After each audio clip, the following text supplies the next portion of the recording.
Odile, le podcast, une production de l'Observatoire francophone des initiatives de lutte contre la désinformation, une collaboration entre l'Organisation internationale de la francophonie et Check First, avec Guillaume Custer et Nelly Pailleux. Odile, le podcast, c'est une série d'entretiens avec celles et ceux qui luttent contre la désinformation dans l'espace francophone.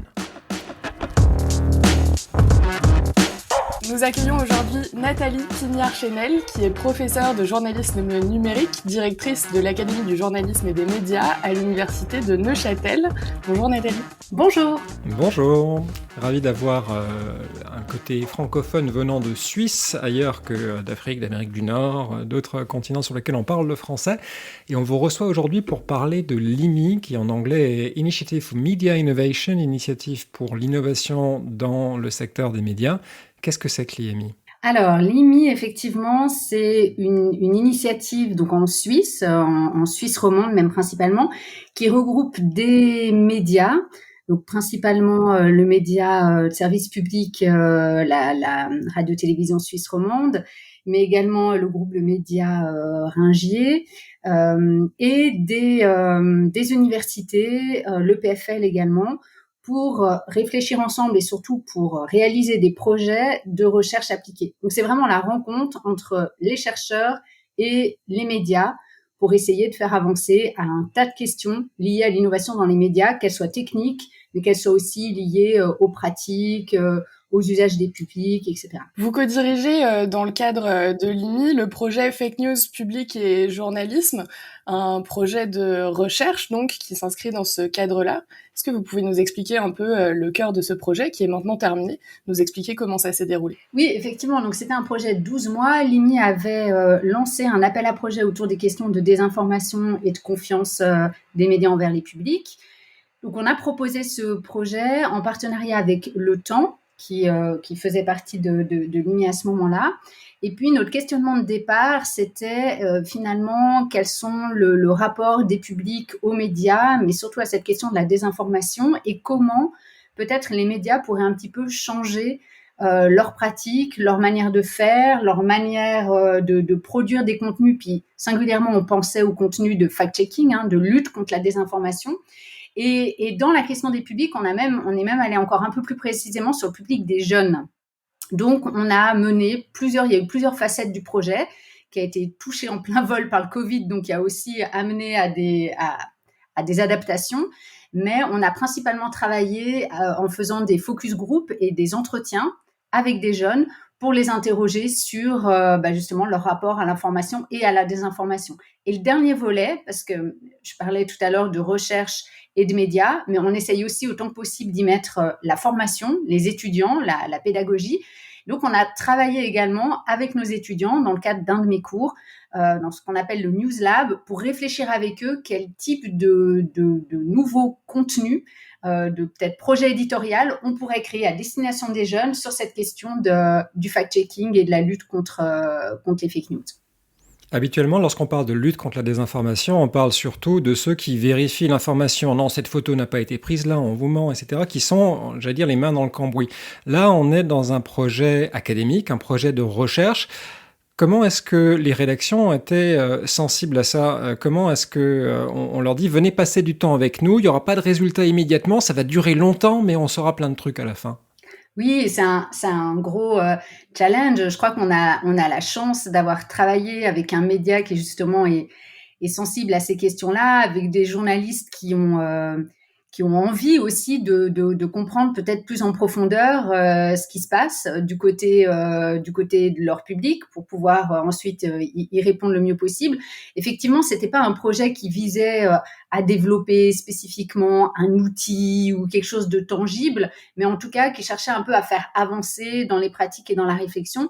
Puis on avait quand même cette dimension un peu lab exploratoire avec nos étudiants. Ils ont produit des choses. Alors, c'était très exploratoire, mais ils ont produit notamment une petite série qui ensuite a terminé sur TikTok pour essayer justement de réfléchir. C'était un peu un bac à sable, quoi. Qu'est-ce qu'on pourrait faire ? Comment on pourrait attraper notamment cette question du fact-checking qui, je pourrais le développer peut-être après, hein, on s'en est assez vite rendu compte dans nos entretiens, rebute un peu les jeunes publics. Hein, le fact-checking, c'est pas forcément quelque chose qui leur parle beaucoup. Donc, comment on peut peut-être faire autrement? Et puis ça, les journalistes, je pense, étaient assez intéressés de nous suivre et puis de voir un petit peu ce qu'allait sortir de ce projet-là. Donc du coup, vous disiez que vous étiez surtout concentré sur un travail avec vos étudiants et intéressé au rapport de la jeunesse au fact-checking. Est-ce que vous pouvez nous parler un petit peu justement de ce public-là, de cette audience-là? Oui, donc nous, on a travaillé, alors c'est un projet de recherche qui a une dimension recherche assez classique, hein, de méthodologie. Donc on a fait des focus group, on a en tout interrogé 44 jeunes, et puis on a fait ensuite des entretiens complémentaires. Et en fait, ce dont on s'est rendu assez vite compte, on a fait tomber même nous un certain nombre de préjugés qu'on pouvait avoir. Alors les préjugés, ça peut être les jeunes ne s'informent plus, les jeunes ne comprennent rien, etc., etc. Bon, on pressentait que ce serait pas tout à fait cela, mais ça s'est confirmé. En fait, les jeunes, en tout cas ceux qu'on a rencontrés, puis après on pourrait mettre beaucoup de nuances, ils ne sont pas sous-informés, mais ils s'informent différemment. Ça, c'est clair. Et ce qu'il y a de clair aussi, c'est qu'ils sont peu connectés aux médias traditionnels. Donc ça, nous, pour le travail avec le média, c'était un premier point qui était quand même assez important parce qu'ils ne trouvent pas nécessairement les sujets qui leur parlent, qui les intéressent, que ce soit individuellement, générationnellement, etc.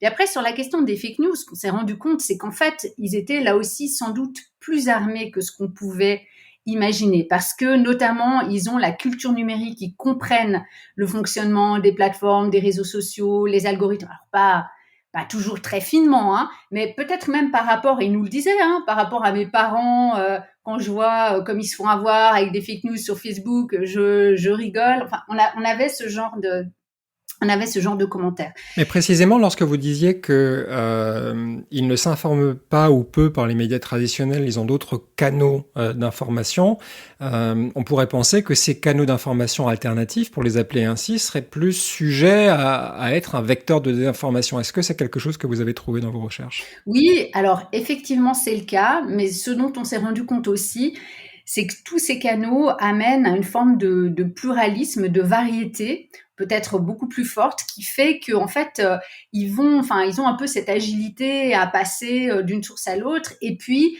ils ont malgré tout ce réflexe aussi de se dire, quand je veux vraiment aller vérifier une information, ou et parfois ils nous disaient même si je dois faire un travail universitaire ou pour l'école, etc. Là, ils savent très bien où aller. Ils savent à ce moment-là qu'ils vont vers les médias plus traditionnels. Mais oui, effectivement, il y a un risque en fait beaucoup plus grand pour eux.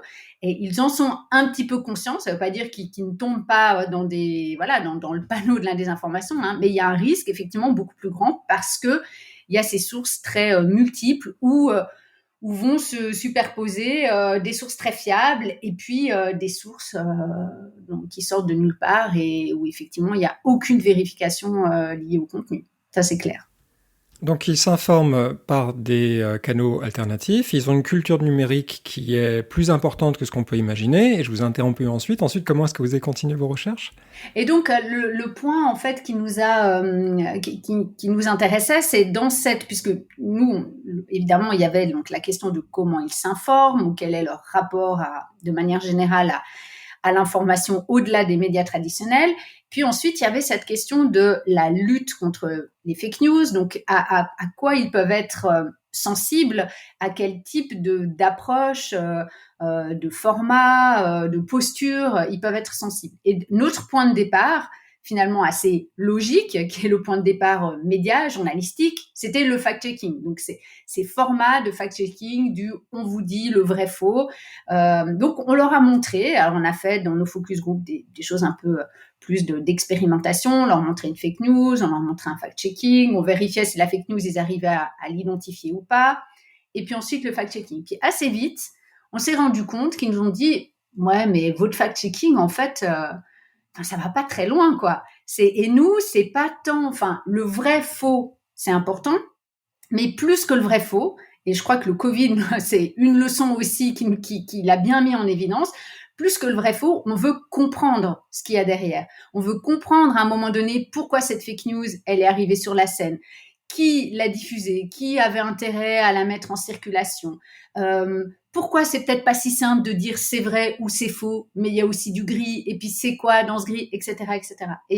Et en fait, quand on regarde leurs pratiques, qui sont aussi des pratiques où ils vont aller, c'est pas que des formats hyper courts, de la petite story Instagram, c'est aussi des formats longs, des vidéos, enfin voilà, des lives qui parfois durent des heures, etc. Il y a aussi cette attente-là pour avoir beaucoup plus de l'explicatif, de la contextualisation, etc., etc. Et dans le fact-checking, du coup, il ne s'y retrouvait pas toujours. Ça paraît presque un peu paradoxal par rapport à ce que vous venez de dire, à une consommation plus sur des médias sociaux, où on va avoir tendance à scroller d'une publication à l'autre, à avoir des petits bouts d'informations à droite à gauche, et d'un autre côté, ce besoin d'explication, ce besoin de contextualisation d'un travail presque pédagogique en fait. Comment vous l'expliquez ça, qui est ce besoin-là qui existe? Il y a plein de paradoxes en fait je pense que dans les pratiques d'info des jeunes publics, c'est pratiquement que des paradoxes auxquels on a été confronté. Et puis on doit aussi toujours faire attention quand on fait ce type de recherche, c'est l'effet je regarde Arte et pas TF1. Quand on interroge les gens sur leurs pratiques, on peut être aussi confronté à cet effet-là, c'est-à-dire où ils vont peut-être aller dire aussi des choses dont ils peuvent présager que c'est un peu ce qu'on attend. Mais au-delà de ça, je crois vraiment, c'était quand même quelque chose qui était présent de manière assez forte et qui parfois, alors paradoxalement, et c'est là aussi un nouveau paradoxe puis qui peut un peu se retourner pour les médias, c'est que pour eux, le vrai-faux, leur donner le vrai-faux, c'est aussi quelque chose qu'ils voient parfois comme un manque de nuances et peut-être qui va générer chez eux aussi une posture un peu critique. Ah oui, mais alors vraiment, on me donne cette réponse-là, c'est la vérité que me donnent les médias. Et puis là, on voit que très vite, ça peut tomber dans oui, mais alors pourquoi ces médias me donnent cette vérité, enfin, etc. Et puis toutes les critiques après. Le conspirationnisme, envers. etc. Ouais, etc. voilà, c'est ça, exactement. Donc on est sur une ligne de crête vraiment à ce niveau-là. Sur la sélection du panel des jeunes que vous avez interrogés, est-ce que vous diriez que c'est un échantillon représentatif de la population, comme on dit dans les instituts de sondage Ouais. Parce que si vous n'interrogez que des étudiants en journalisme, forcément c'est assez biaisé. Comment est-ce que vous avez fait le choix de... Alors on n'avait justement pas d'étudiants en journalisme, ça c'est clair. Alors sur 40 personnes, on n'aura jamais un panel représentatif. On a essayé en revanche d'avoir un panel assez varié. Donc, on avait un panel où c'était plutôt des étudiants de l'université. On est allé, par exemple, chercher un panel autour des gamers, donc des personnes qui allaient être aussi sur ces plateformes, nouvelles plateformes type Twitch, Live, enfin, etc., qui sont très aussi dans la conversation avec les pairs, avec autrui. Voilà. On a aussi un panel de personnes qui étaient plutôt en décrochage scolaire ou avec la société, enfin, etc. Donc, on a essayé de varier, en fait, ces panels. Là, ce que je vous donne, c'est des tendances assez générales. Après, ce qu'il faut, évidemment, ce qui est un aspect aussi important, c'est qu'on a beaucoup dans les individus. Après, on a beaucoup en fonction des profils, et notamment des profils sociologiques, de leur niveau d'études, de leur contexte familial, etc. Évidemment, on va avoir après des différences et des personnes qui sont plus informées, qui sont plus agiles avec les numériques, et puis d'autres beaucoup moins, ça c'est clair. Et du coup, cette recherche a été menée par l'Université de Neuchâtel et l'Université de Genève en partenariat. Qui étaient les chercheurs qui ont mené cette recherche? Il y a vous, je crois qu'il y avait quelqu'un d'autre. Oui, alors, donc on est deux chercheurs donc à piloter en fait la recherche. Donc Sébastien Salerno de l'Université de Genève, moi-même pour l'Université de Neuchâtel. Et puis il y avait deux personnes également qui travaillaient avec nous, Vincent Carlino qui était post-doctorant à l'Université de Neuchâtel, et puis Yann Rieder pour l'Université de Genève qui collaborait aussi, qui a collaboré sur le projet. Ce qui attirait vraiment mon attention dans la constitution du partenariat dans ce projet-là, c'est que vous vous êtes adressé à un média traditionnel. On sait que les médias traditionnels ont du mal à communiquer avec des cibles plus jeunes, qui sont littéralement des cibles mouvantes, qui passent d'une plateforme à l'autre de 6 mois en 6 mois, voire même sur des délais plus courts, etc. Est-ce que vous avez considéré vous adresser à ce qu'on appelle les nouveaux médias, des gens qui ne sont actifs que sur les réseaux sociaux, par exemple, qui sont créés plus récemment, ou est-ce que c'était une intention pour vous de vous adresser à un partenaire institutionnalisé, quasiment un quotidien centenaire? Oui, exactement. Ça faisait aussi partie un petit peu du défi quelque part, c'est-à-dire de réfléchir à le type de réponse finalement qui pourrait être apportée à ces constats qu'on avait fait autour des jeunes publics, mais dans le cadre d'un média qui a une ligne éditoriale, qui a qui a une identité, qui peut faire certaines choses et qui ne peut pas en faire d'autres. Donc évidemment, ça c'était un cadre, une contrainte, mais on a eu aussi la chance en travaillant avec cette équipe-là que le co-rédacteur en chef de l'époque nous dise, et notamment dans la partie avec nos étudiants, allez-y, lâchez-vous. Alors évidemment, vous devez penser quelque chose qui pourrait se faire dans le cadre du temps, mais faites aussi un peu des propositions qui peuvent être un petit peu en marge, qui peuvent un petit peu détonner. Ce qu'on fait d'ailleurs à nos étudiants. Alors, un des deux projets, hein, par exemple, pour ce News Lab, on a travaillé également avec Charles-Henri Groux qui Du Monde, dirige du Monde, voilà, le pôle vidéo. le service vidéo du Monde, oui. Exactement, qui travaille avec moi donc à l'AGM à Neuchâtel sur ce News Lab. Et un groupe d'étudiants, par exemple, a travaillé sur une sorte de, comment on pourrait appeler ça, de programme, comme un programme sportif. Donc, on avait un coach anti-fake news, puis c'était pensé comme une sorte de programme sportif qui pourrait se dérouler sur un mois avec des petits défis. Et puis, il y avait toute une mise en scène aussi du coach sportif avec tout plein de petits clins d'œil à des choses, voilà, des clins d'œil. Bon, là, on était vraiment, je pense, un peu borderline de quelque chose qui, après, aurait pu être repris par le temps. Mais c'était aussi, oui, l'idée d'aller explorer. Et je trouve que c'est bien qu'il y ait des médias, à un moment donné, à la fois qui se disent, on va pas faire l'effet, je mets la casquette à l'envers et puis je vais faire des trucs de jeunes et puis ça va paraître complètement décalé. Et puis Oui. là, les jeunes disent, non mais attendez, c'est quoi ça? Parce que nos jeunes, on a vu qu'il y avait quand même, ils ont une conscience assez forte des médias traditionnels, un respect en fait pour ces marques. Quand ils nous parlaient de la RTS notamment, pour eux, c'est La radio-télévision suisse. Hein. La radio-télévision suisse, ils regardent le 19h30 en Suisse, hein, en famille. Enfin, c'est encore quelque chose, un peu une institution. Donc, on peut pas trop... voilà, c'est un peu compliqué d'être dans quelque chose vraiment de complètement décalé. Et en même temps, je trouve ça vraiment bien que des médias disent on veut essayer d'expérimenter, d'aller peut-être un petit peu plus loin que ce que l'on ferait en temps normal. Et alors justement, l'expérimentation de ces nouveaux formats, de ces nouvelles méthodes, est-ce que ça a fini par atterrir sur le site du Temps ? Oui, mais par des chemins un petit peu détournés, je dirais, parce qu'en fait, donc ce cours News Lab que l'on fait à l'AGM, donc à l'Académie du journalisme et des médias à Neuchâtel, chaque année, en partenariat avec un média, puis qui là, donc, c'est un petit peu accroché au projet de recherche. C'est encore une fois quelque chose d'assez exploratoire, qui n'a pas forcément, parce qu'on n'est pas en plus dans des temporalités où on peut le faire, qui n'a pas forcément... qui n'aboutit pas nécessairement à quelque chose de clé en main. C'est un prototype, on arrive avec un premier épisode, une proposition, mais tout plein d'imperfections. Donc, on a des étudiants qui ont travaillé un peu dans deux directions. Il y avait ce coaching anti-fake news avec un peu les codes du sport et puis des codes qu'on peut retrouver sur les réseaux sociaux.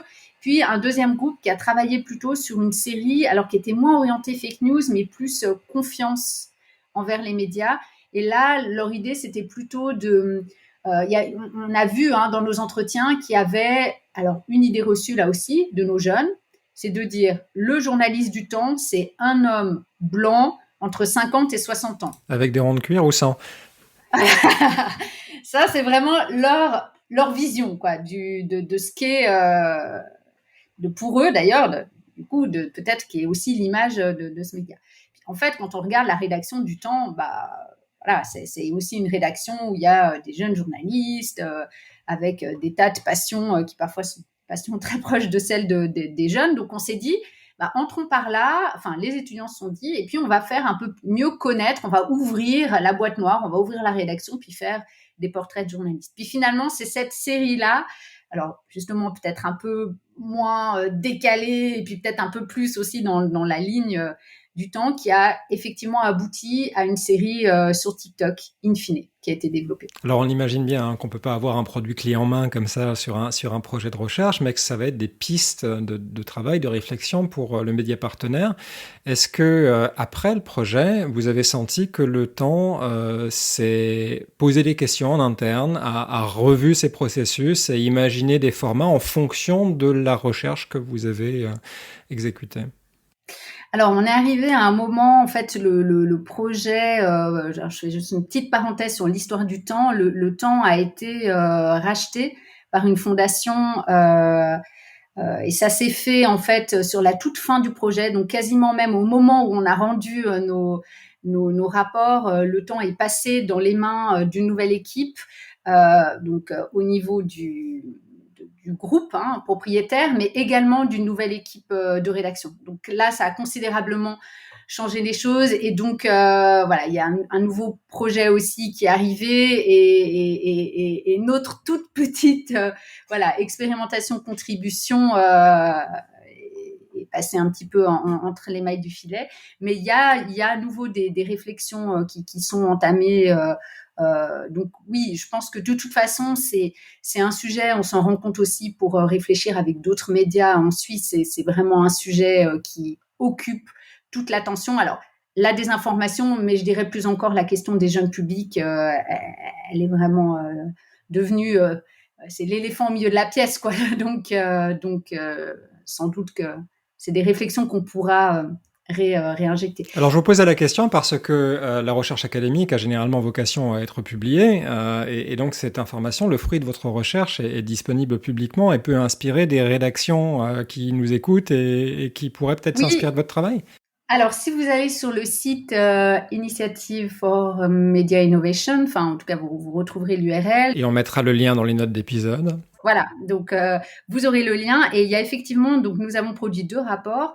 Un rapport qu'on a intitulé plutôt rapport de recommandation à destination du Temps, mais qui se veut être un rapport public et potentiellement ouvert à d'autres médias. Et puis, on a également, je disais en début d'entretien évidemment, comme tout le monde, on a été touché par le Covid, ce qui fait que, d'ailleurs, on a dû repenser un peu le design de notre recherche.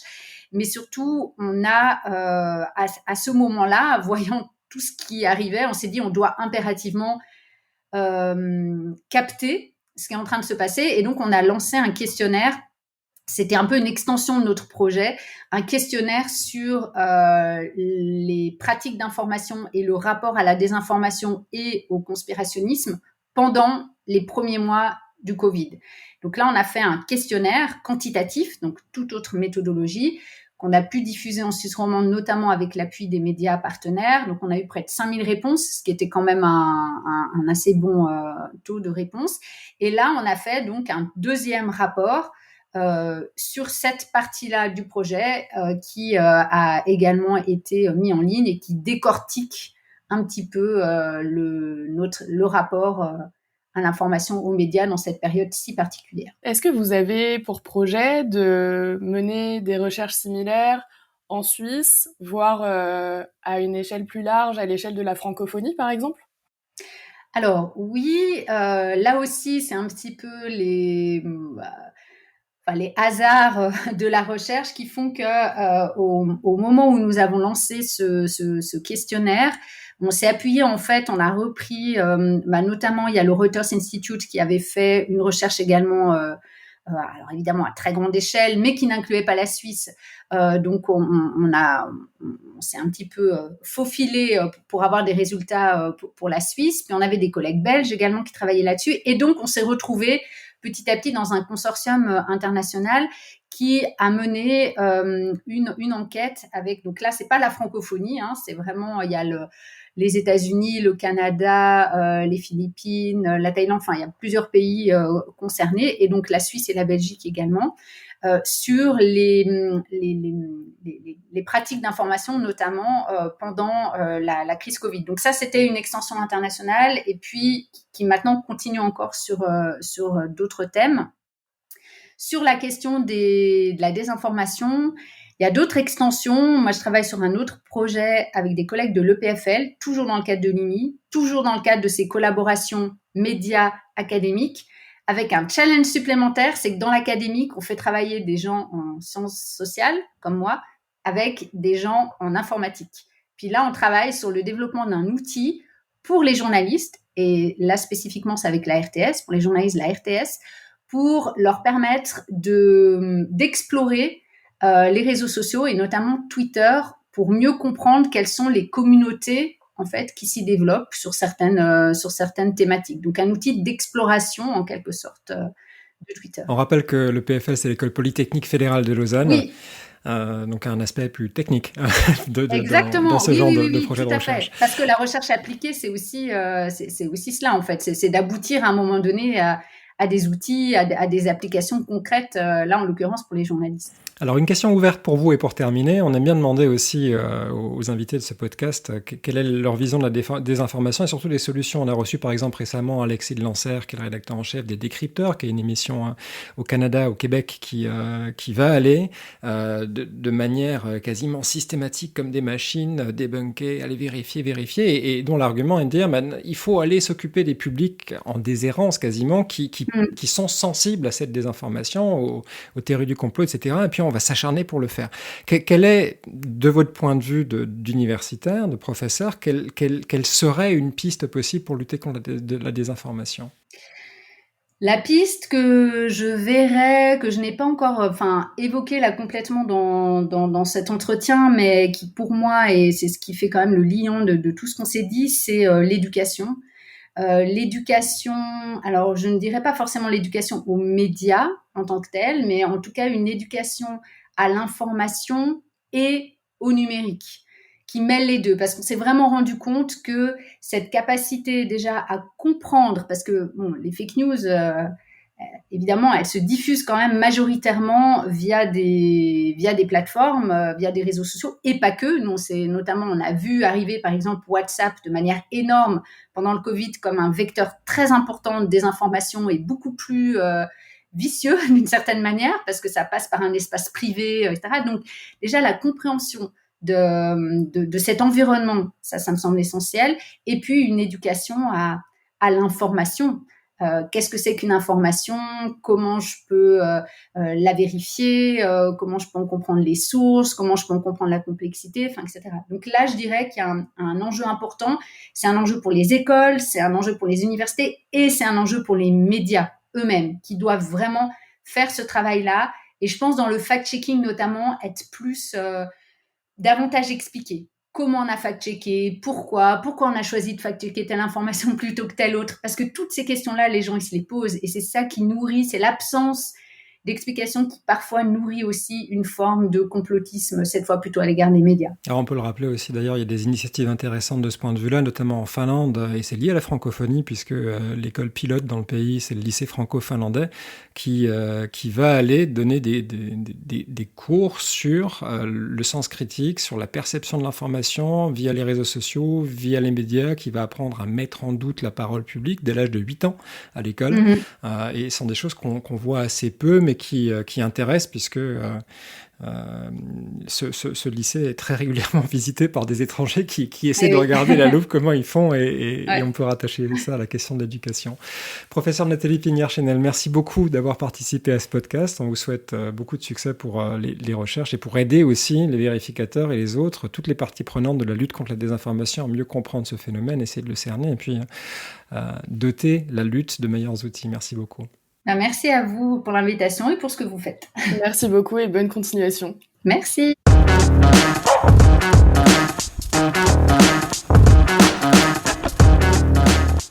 Merci de nous avoir suivis. Retrouvez Odile, le podcast, dans tous vos lecteurs de podcasts favoris. Et le site de l'Observatoire francophone des initiatives de lutte contre la désinformation, c'est odil.org, odil.org, et sur Twitter, @obsdil.